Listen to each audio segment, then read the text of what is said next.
Okay, so great. Hi everyone, this is Emma Darcy, founder of the Marketing Success Summit, and I'm delighted to introduce to you today Dr. Philip ORegan, who is Dean of the Kemmy Business School in the University of Limerick. So you're very welcome, Philip, to the Marketing Success Summit. We're delighted to have you here. Thank you, Emma. I'm delighted to be here. I'm in sunny France at the moment, but happy to be engaged with what you're doing. It sounds very exciting.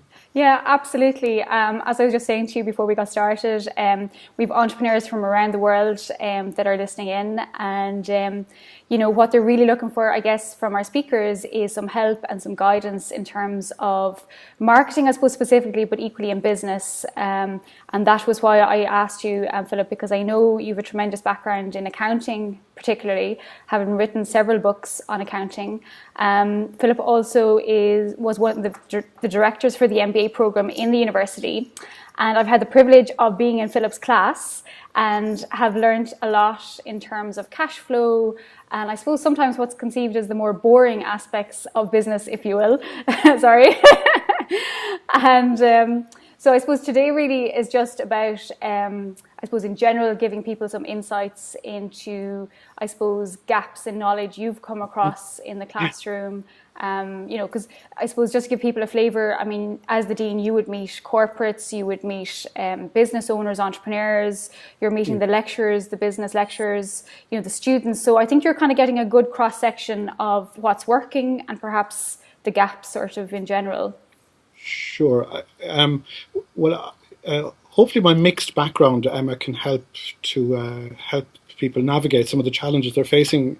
Might be helpful for people to know that I've worked as an accountant for 10 years. So it's not just that I've been lecturing students or dealing with people in business, that I have kind of the full spectrum of experience.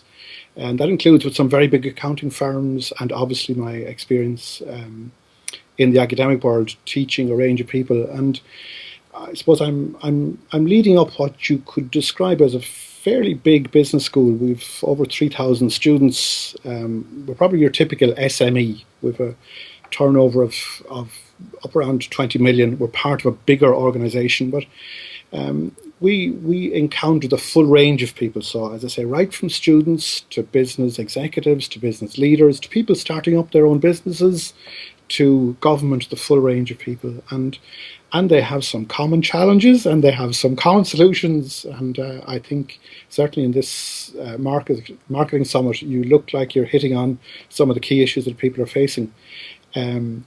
If I was to synopsize what I'm going to say, Emma, it's fairly simple. I think that from a marketing perspective, I think people need to make sure that their mindset looks at their marketing as an investment. So they take a long-term view of what's involved here. And from an accounting perspective, I'm going to tell people to focus on cash. There's all these terms they recognise, profits, depreciation, all these technical things. I'm going to tell them that the lifeblood of a business is their cash, and that's certainly in the early years what they need to manage. Absolutely. And I think that's great. And I think that's something that obviously business owners have a challenge with.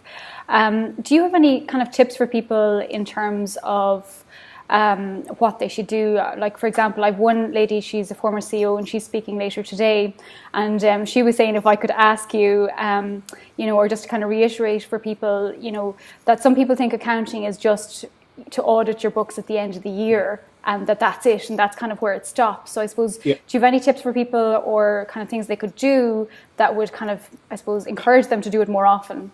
Sure. I think you can have two perspectives on accounting, Emma. One is accounting describes what happens after the fact. So at the end of the year, you can gather all your numbers together and produce a set of accounts.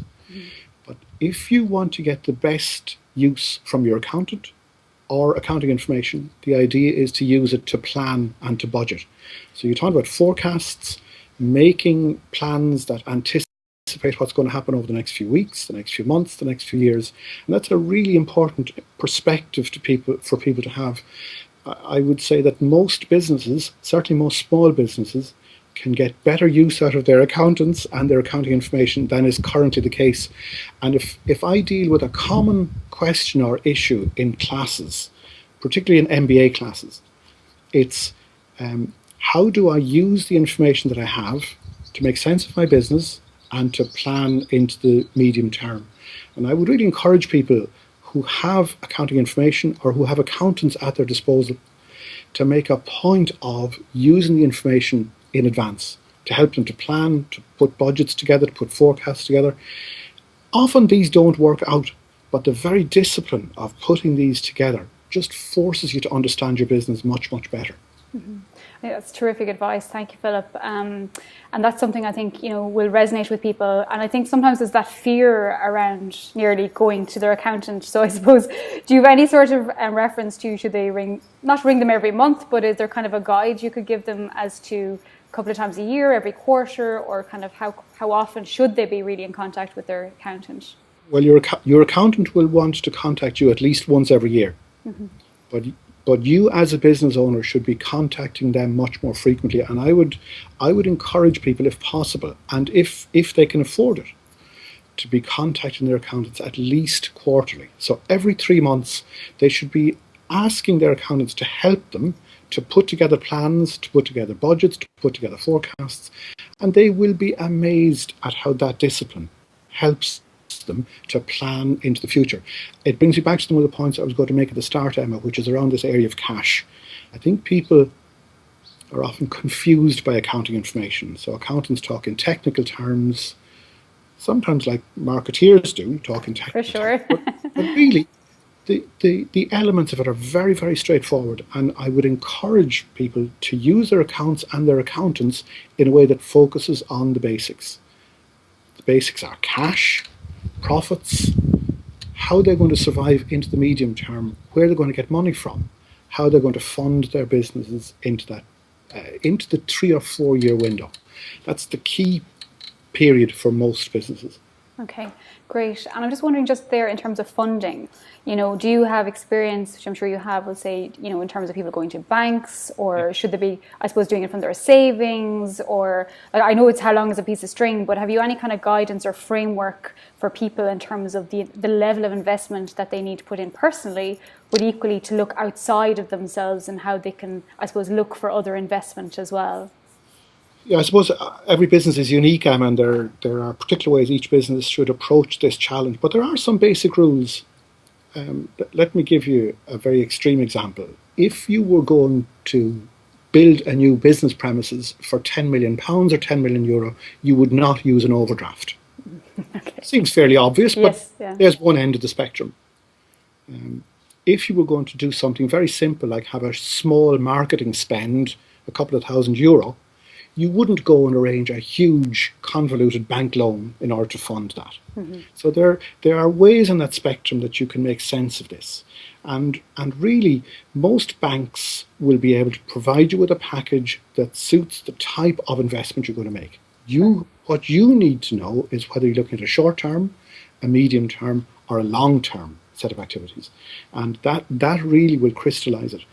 My preference is that businesses, where possible, would use their own cash to generate funding that enables them to develop. That's an ideal, and obviously people have to move to sources outside of their own profits or cash generation. And if that's the case, I think they need to choose carefully, but most banks or other sources will advise people reasonably well, particularly at the lower or smaller end of the market. Mm-hmm. Okay. I think that kind of brings it back as well in terms of the planning, doesn't it? If they're looking at it, they should technically have more cash at their disposal through the whole planning process, and therefore to be able to make key decisions. Correct. And I'll tell you one of the mistakes that a lot of businesses make, Emma. I know a lot of businesses that have been very profitable and have just gone out of business. Okay. Gone out of business because they've missed the fact that while you can make profits, what you really need is cash. You can make profits on paper, but if people aren't paying you, you're eventually going to run out of money. And a key thing, it's called overtrading.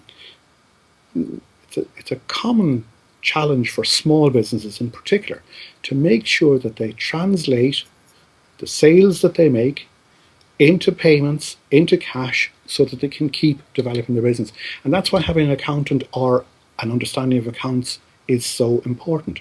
That's one of the lines of information that will give you. It will allow you to see whether going forward going to produce the kind of levels of cash that you need so that you're not lulled into a false sense of security by selling a lot of goods in the early stages of your business and then suddenly finding, well, this is not yielding the kinds of monies I expected, I can't develop. Yeah. I think that's a key one, and I think it's something a lot of small businesses in particular fall down on when they start, is they get so excited about the sales aspect of it and nearly happy that somebody's buying anything nearly. Exactly. The statistics are different for different parts of the world, Emma, but by my understanding, at least half of profitable businesses go out of business because they run out of cash. Wow. I said that would be news to most people. Yes, that's incredible. Though that's incredible that they're profitable, and yet through the lack of cash. Yeah, and it happens easily. If you're selling goods on credit, and you're giving people 2 months credit, but underneath you're buying stuff on credit from people who are paying in cash immediately. But let's say buying credit on a 1 month period, you're paying out cash a lot more quickly than you're getting it in, and you very quickly, literally, go bankrupt. Despite being profitable, despite selling more than you're actually purchasing or costing yourself. Yeah, that's a real eye-opener, I would have to say. And I know I've heard you say it before, and it definitely made me think. And I suppose one of the things there for people really, isn't it, to kind of look at their credit terms in terms of, I suppose, particularly starting off, that maybe they leave it, a contract where the person has to be with them maybe 6 months or something, and then to do it on 14 days, then maybe 30 days. And just to be very, I suppose, aware of that whole just to issue. Be careful. And as the business grows, obviously it's fantastic and people should be encouraged to grow their business by growing sales. But it's also useful to have somebody, if you can't do it yourself, in place to help you manage that process. And that's really what the accounting function can help people to do. I wouldn't overstate it, Emma. I think the key issue is that people are selling goods and that they're marketing well and that they're generating good customer base. But underneath that, it's useful and often critical that you have a good management structure. Yeah. I'm just wondering, it just strikes me, Philip, that you're mentioning accountants. Is there any other kind of financial advisors that you would recommend as well? So somebody that would have an accountant, but are there other kind of key people that they could potentially get financial advice throughout the year and not just their accountant? Well, there is, and I think there's a particularly in more recent years there are new sources of information developing. Like there are some very good sources of information simply available online. Yes. There are some very good catalogues. There are some very good sources of information that really do give good advice. I wouldn't downplay them at all. It's not that people need to have this big professional accountant backing them up. I think it's a question of knowing where to go. But a quick search will often yield good information for people. I think there are very, very good books. I would encourage people to do short courses on business and developing business skills. Often these can be quite short-term engagements, not hugely time distracting. And as long as they keep their eye on the core business activity, I think they can gain these kinds of source of information. I don't mean to emphasize bank managers too much, but they can also be useful, as can financial analysts. Sure. So at the other end, and I'm sure there are people who are involved in fairly sizable businesses that are listening in too. There will obviously be the analysts, the advisors, that whole suite of people that people have at their disposal. But the principle is the same. You're keeping an eye on your core business and you're surrounding yourself with the proper people. Yeah. That's absolutely, that's great and good advice for people. I suppose that just kind of brings me to another kind of aspect as well. I mean, obviously you're the Dean of the Business School, and as you said rightly, you've worked in industry, and I think that was one of the reasons I asked you as well, because I think it's good to have that mix of industry background as well as the academia. So to have that there and, to actually see the real life problems and not just from a book. And I suppose really what I'd like to ask you as well is, and again, having done a business degree and gone back as a mature student and done a master's as well, but I suppose, do you think in general that people, you just mentioned doing even just smaller courses, do you feel that people should invest a bit of time in kind of business skills? Because it does seem to me that there's kind of sometimes a lack of knowledge, if you will.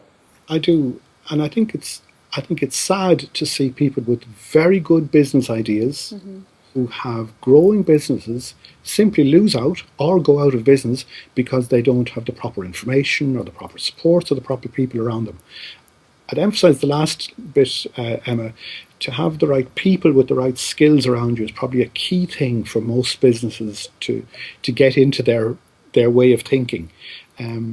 Businesses very quickly move beyond the one person show, Yes. and if there are a few things that businesses should concentrate, obviously you want a good product or you want a good service. You need to be able to market it. You need to have the proper financial resources.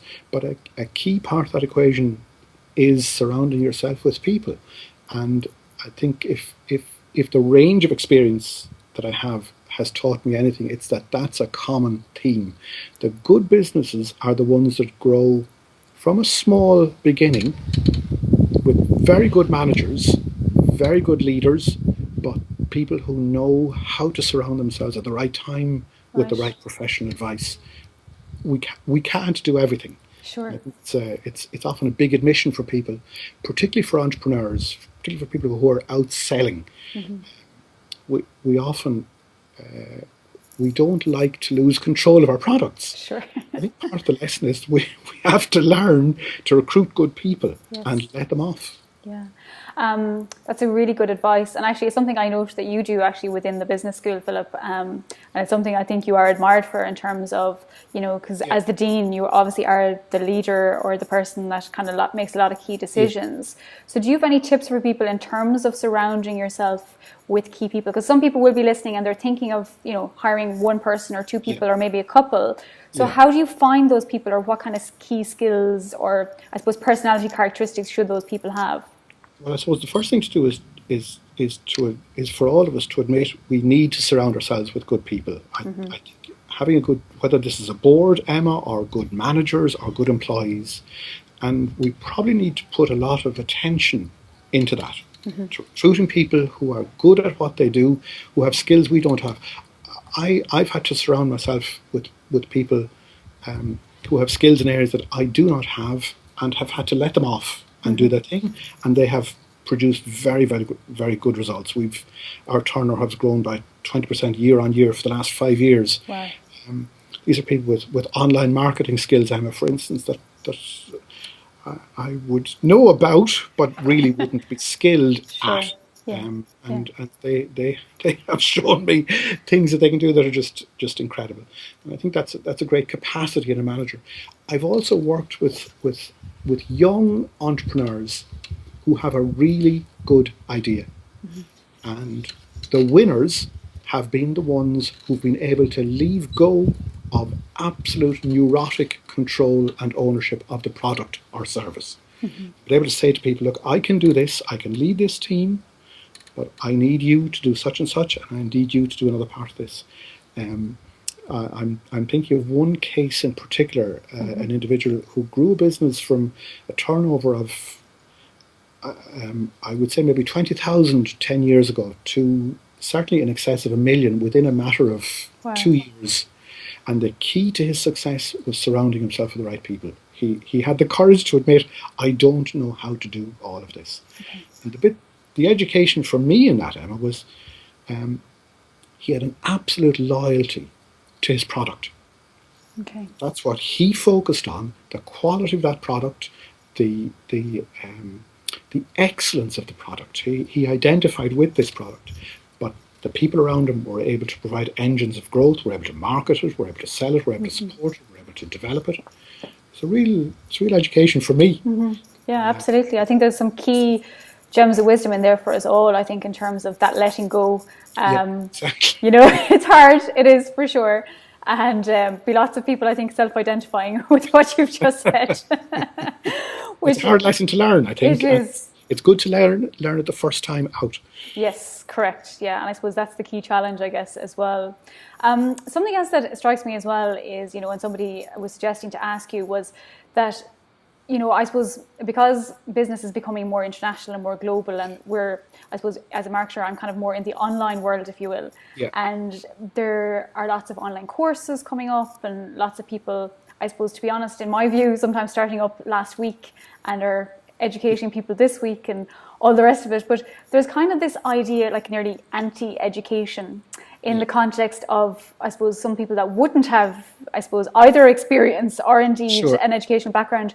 But I suppose part of what they're saying is you don't need, for example, a business plan. Yeah. And there's this whole, and I think in business in general, there's this whole idea, do you need one? How robust does it need to be? And I suppose I just love your opinion on that, that just might help some of the people as well. Well, obviously I'm going to say you do need a business plan. I'm going to tweak that slightly, Emma, to say that the importance of a business plan is not whether it predicts what's going to happen accurately, or the future works out in the way that business plan suggests. If it does, great, but that's not the importance of a business plan. The importance of a business plan is that the leaders of the business are forced into a discipline that requires them to gather information from a variety of sources, to put it together and make some sense of it. Mm-hmm.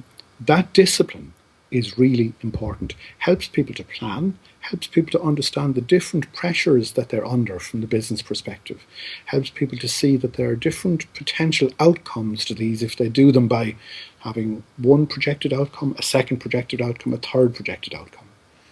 But I think it's important for people to understand that the real importance of these plans or budgets or forecasts is not how accurate they are, mm-hmm. but they bring a discipline to management in particular that requires them to address a whole load of areas that they wouldn't normally either cover or that they cover, if you like, on the fly, and not in an integrated manner. I think that's, and just the fact that this is a marketing conference, this is probably a good opportunity for me to say that this is one area where I would encourage people who have a marketing budget, so-called, to engage in a little bit of discipline, to think of their marketing activity as an investment, mm-hmm. rather than a short-term cost. Mm-hmm. To think, and when I say investment, I mean to look at this as something that has a 3, 4, 5 year profile into the future, that needs to be planned with that kind of perspective, that needs to have good plans put in place to support it, that needs to look at who is going to develop it, what different aspects of it are going to be supported, how the branding fits in, how one element of a business works with the other part of the business. But I think in a marketing context, sometimes we lose sight of, and I have done this, sometimes we lose sight of the longer term investment aspect of marketing. And we're too focused on the immediate. Sometimes this is necessary. We're often too focused on the short term marketing budget requirements. Yeah. And, I think that's a terrific insight, actually. Suffer from that, yeah. Yeah, that's a terrific insight, Philip, and thank you for sharing that, because it's definitely something I come across, obviously being a marketing consultant, in that people think, oh dear God, that's the cost of it straight away. They have a heart attack. And I suppose not alone if it's me or anybody else that they would go with, it's just more the challenge in that they're viewing it as a cost. And again, that short-term view. Correct. And not the long-term view, or even the medium-term view in a lot of cases. Yeah. So it's a challenge. And it forces you to look at different measures of success, Emma. Mm-hmm. If you have a short-term perspective, then growing sales will be your obvious measure of success. Mm-hmm. If you have a longer-term view, that will be one measure of success, but there will be others. Mm-hmm. How can you develop a marketing team? How can you integrate issues of branding and selling? Those kind of things come into play in a way that you don't have to think about when you're dealing with short-term issues. Now, I recognise the reality, and most of the participants will recognise that they're often short-term marketing decisions we have to take. That's great. Mm-hmm. But increasingly, it needs to be a perspective that adopts this medium, longer-term view and addresses some of these bigger branding, marketing, selling issues. I suppose for me, one of the issues I've had to grapple with is this may not be a distinction everybody makes, Emma, but it's a distinction I make as an accountant, and that is the distinction between marketing and selling. Mm-hmm. When I first made it obvious that I was floundering in the marketing area, I had a lot of people give me advice, but the best bit of advice that I got was that there's a distinction between those two exercises, and it may be a bit of a flippant summary, but it was more or less put to me, marketing is making the market aware of your product or service. Selling is making sure they buy it. Yeah. And they're two very different activities, certainly from our sector. Yes. It would be two quite distinct activities. And that forced me to look at the medium to long-term profile, because if all we were going to do was keep selling product over and over again, our business was not going to develop in a market-led way. Absolutely, and I'm glad you brought that up, because it's one of the key, kind of tenets of this Marketing Success Summit as well, is the fact that people are not looking at sales, and as you have rightly said, there is a distinction towards making people aware, which is the marketing aspect of it, and then what I would say to people is the conversion. So you're bringing people through a sales funnel, so to speak, and but at the end of the day, you've got to look at your figures in terms of what are you converting, like, so what are you spending, what are you doing, but also what are you converting in terms of sales. So I'm delighted you brought that up. Okay. So it's great. Well, see, the thing is, I suppose one distinction I'd make as well is, I'm not sure if you've come across this, is that particularly with social media, everyone is so hung up on Facebook and Snapchat and, all the different things. And as somebody said to me before, Emma, can you bring your blog into the bank and cash it in? And I just thought, that's actually a great one, because the thing is, you can't. And I think there's an overemphasis on likes, comments and shares, if you will, on all those different social media. That's not to say that they help, but at the end of the day, it's where, as business owners, people need to be cognizant of, okay, that's marketing, but where are we going with the business? Yeah, exactly. And I think that's, for me, the lesson has been the closer we stay to the market, the better. That often the tendency is to centralize and to call that efficiency, and often what the effect of that is to remove a lot of our engagement with the market. And I think that doesn't help. I think I do like this notion of frontline people out there knowing the market, knowing their customers, and being able to anticipate their needs. I think there's a market intelligence in that social media can play a key role in, as long as it's properly understood. Yeah, absolutely. I'm just wondering, Philip, as well, do you have any thoughts of, because obviously, as Dean of the Business School, a lot of your courses in the business school are, for younger kids, like 18-year-olds, and obviously you've got the MBA, so that you've got executives and you've got executive courses as well. But I suppose, what do you see as the challenges? Because you see, I suppose for a lot of the business owners online here as well, they have younger millennials, they have older people in different demographics, but what key challenges do you have, or do you find when marketing, say, to an 18-year-old, and potentially to the parent as well, and then you've got, the kind of the senior sort of executives that are coming to the MBA. So I'm just wondering your challenges from that perspective. Well, we do, as you say, Emma, have the full spectrum. So we go from 18 literally to 80 in our student profile. And they respond to different things, they have different needs, and so we have had to nuance the marketing message to those different age groups. So to potential undergraduates who are teenagers and who see major careers developing in front of them, we have one message. To people doing MBA programs, we have a completely different message, and obviously to more mature students who are fantastic in whatever class you find them, because they just bring such a wealth of experience. We have a slightly different message. I think we're fairly clear on our ultimate message, which is that the services we provide will help their business careers. So we're quite specifically business focused, Emma, but we do make a point of nuancing it. And for instance, as somebody who's grey-haired myself, I can say the grey market that we sometimes deal with are hugely invested in, surprisingly, new business ideas in social media. It's where they bring huge strengths to bear, and we use them in particular in mentoring capacities. And I would encourage businesses, particularly SME, small and medium-sized enterprises, to use that group of people as potential board members. I think there's huge value to be had in the experience that they bring. And they can often just stand back from what's happening immediately and give people really good advice. I think from a governance perspective, most SMEs should keep that as a factor in their future planning. That's a good idea, and actually you'll be delighted to know I've been added to a Seniorpreneurs group. Right. Was it yesterday or the day before on Facebook? And actually it's a wonderful group of Irish entrepreneurs, but Seniorpreneurs as they're calling themselves, and they're listening in, or will be listening in on Saturday as well. So they'll be delighted, because I know some of them are actually positioning themselves as mentors and as business coaches or business consultants. Yeah. And I think what you're saying is correct in that they have the wealth of experience to stand back. Yeah. And be key advisors for the younger generation, so to speak. Correct, and it's time. There are times when that's needed.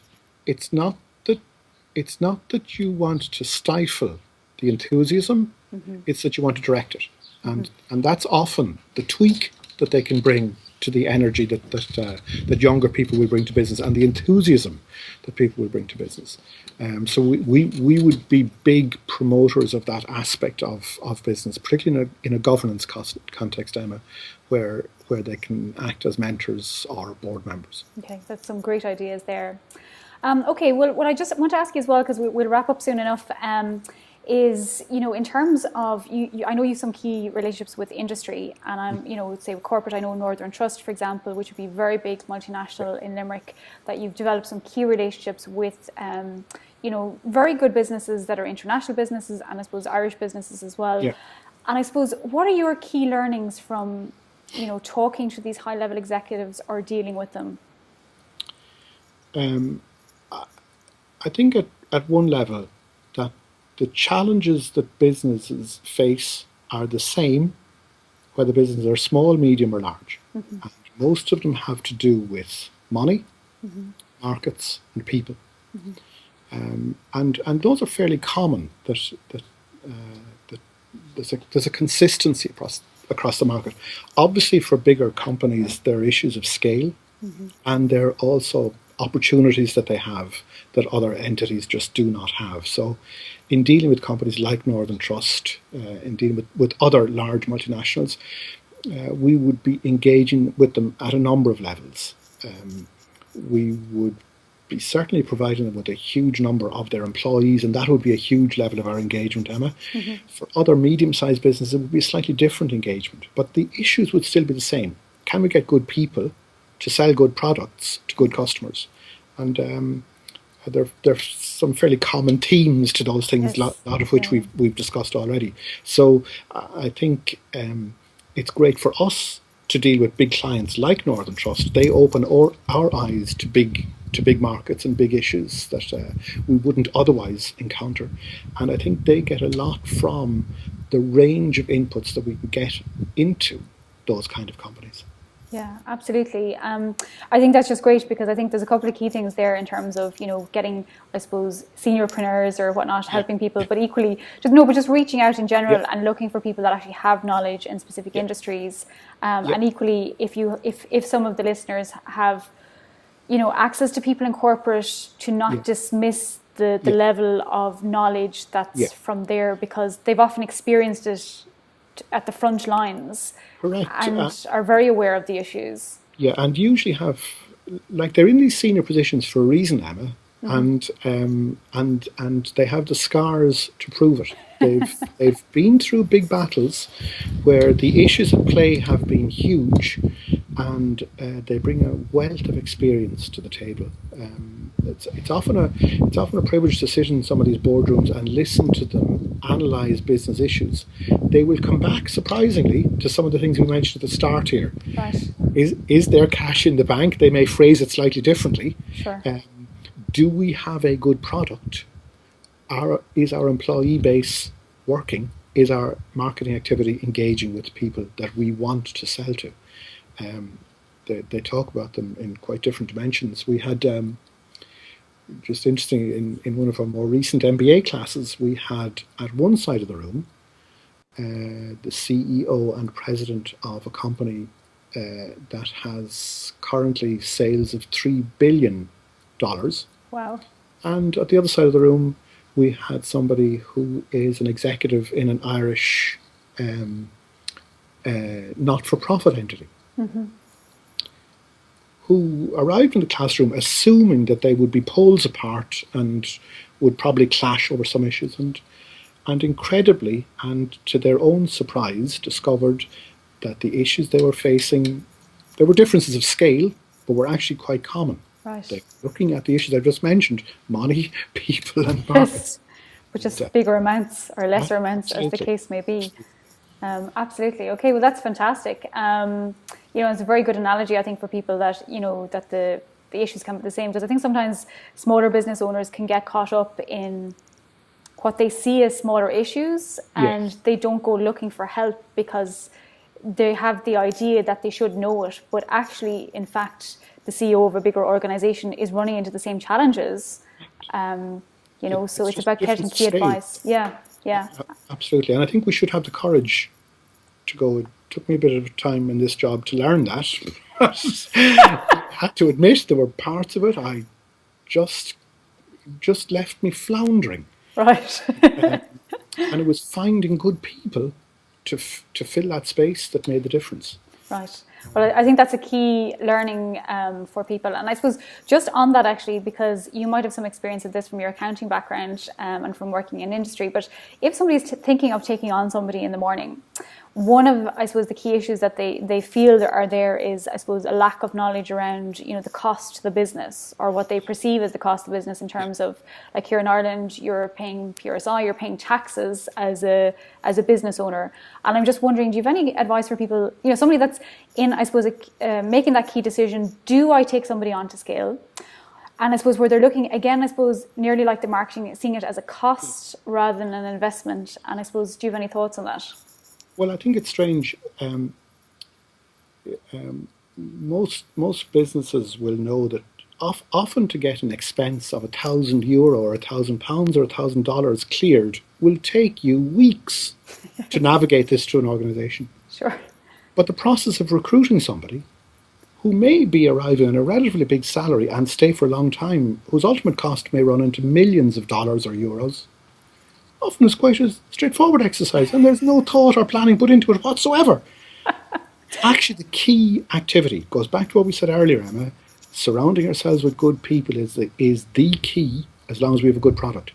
And the amount of attention we give to these smaller expenses completely outweighs the attention that should be given to them. Sure. To go back to your specific question, I think, let's say we were recruiting somebody in the marketing area. Mm-hmm. It's a perfect example of wanting to consider that as an investment. Mm-hmm.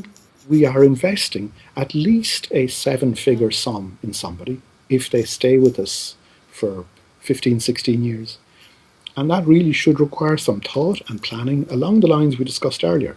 We should be looking at what the initial cost is, what the return on investment will be. I'm throwing in accounting terms now, but most people will understand intuitively what those mean. And we need to keep those in mind rather than just thinking about it as an immediate cost because I have an immediate problem that must be dealt with immediately. There are short-term solutions to those challenges, but really we need to have a medium to longer term perspective on what we do and how we spend our money. Now, people can be watching Emma and saying, it's fine for him to say this, sure, he's an academic and he doesn't have to deal with the frontline issues. I acknowledge that. I acknowledge that those are issues, but nevertheless, research shows that the businesses that survive are the ones that get beyond this early stage and into this middle stage as early as possible, where they're looking at things with a longer term perspective. They are, to use the technical term, planning. Okay, well, I think that raises actually for people, and I think they typically won't have thought of the level of investment into somebody running into 6 figures or 7 figures, as the case may be, and to put that level of thought. And I think you're right, actually, you've hit the nail on the head, where they just nearly willy-nilly just take somebody on, and it's a very short-term view. So I think you've raised a very important point for people in terms of being very clear as to what they need for when, and I suppose be very diligent about the type of person that they're bringing on board. Yeah, it is. I think it's best understood as a key investment and needs to be considered in those terms.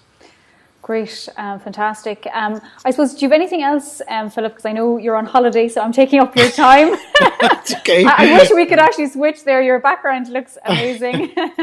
But is there anything else that you'd like to add to people? Because as I said, people listening in, there's a lot of people in startups. Now there's people further along as well. And I have some excellent speakers who indeed are listening in and will be as well. And some of them are key movers and shakers in the UK and the States and whatnot. And I know they're looking forward to listening to yours, Philip. And just from the point of view, that you are, have a doctorate in what you do, but you do have the business experience as well. And a lot of them haven't got that mix. And they're looking for, I suppose, for some key advice, if you will. Yeah, I think the key issue is having a good idea or a good product, and that can bring you a long way. I think the second part of that is to have the wisdom and sometimes the humility to say, I need to add other people to my team to help me to progress this. If I don't, we will all lose out. I think from an accounting perspective, I think people should have a close watch on cash, and they should get professionals of whatever type in to help them to deal with that. Not to overspend money, not to waste money, but people who can help them to plan their financial life. I think on top of that, since it is a marketing conference, Emma, I think that people do need to have a close eye on the market. I think market intelligence, a sensitivity to the market, and an ability to respond sometimes very quickly is important. If that can be matched to a medium long-term view of marketing activity, which addresses bigger issues like brands and so on, I think that's really wise and it's important. And then the final thing is that people bit, to make sure that you're getting good advice from people who've been through this before and who can support you at the key moments when you need that advice. Great. I think you've summed it up well, actually, Philip. And just so you know, actually, because this is a recording, as people will see, you're the second last person. So I suppose I'm winding it up, if you will. So I think you've rounded up nicely the Success Summit. Yes, in marketing, but equally there's key issues there in terms of cash flow that people need to be aware about. And I'm delighted to hear you saying the nuances in business that people need to be aware of, the market intelligence, and that medium and long-term view in terms of branding, and not just that short-term dive in where angels or devils fear to tread, so to speak. But I think sometimes entrepreneurs do that with their level of enthusiasm. It's not to say they have a bad idea, but it's just, you've got to quickly, if you do that, you've got to quickly rethink and reshuffle and think, okay, well, where am I going to go from now? And who do I get, as you say rightly, to surround me? And I think you've nicely summed it up, Philip. So thank you very much. Not at all. Delighted. I really, really appreciate it. I do. And, particularly as you're on holidays, so apologies for having to break up your holiday in France. That's okay. I've been following some of the feedback you've been getting online, and it looks like the conference has actually produced quite a useful set of interactions. I think that's great. People should be pleased. Oh, thank you very much. Yeah, no, it's going well so far. And I suppose I'm going to be a typical entrepreneur and run another one later in the year. But no, it's getting good feedback and stuff. And I suppose technologically speaking, there's kind of key things we've learned and putting it together. So we're looking at bigger and better in November. And so it's good. But I suppose it's great as well to have somebody like yourself on board in terms of, again, having that industry and academic experience. Sure. And I was really looking for that in the context of framing the whole aspect of marketing, but just bringing a bit of common sense into it as well. I'm delighted to be of any assistance, and obviously I'm sure my contact details will go up online. I'm happy to deal with people if they want to contact me to follow up on any bits I've raised. I appreciate that. You might be sorry you said that. All the speakers are saying that, and I was like, oh my goodness, do you realise what you're saying? But no, thank you for that, Philip. We really appreciate that, because I know the business school is, looking to talk to people, like in general, that you're open to having conversations with business owners. So I really, really appreciate that, and indeed, I really, really, really appreciate your input today. Thank you so much. Great. Not at all, Emma. All the best. Just bear with me now. I'll just stop the recording before I hang on out. Scroll it further.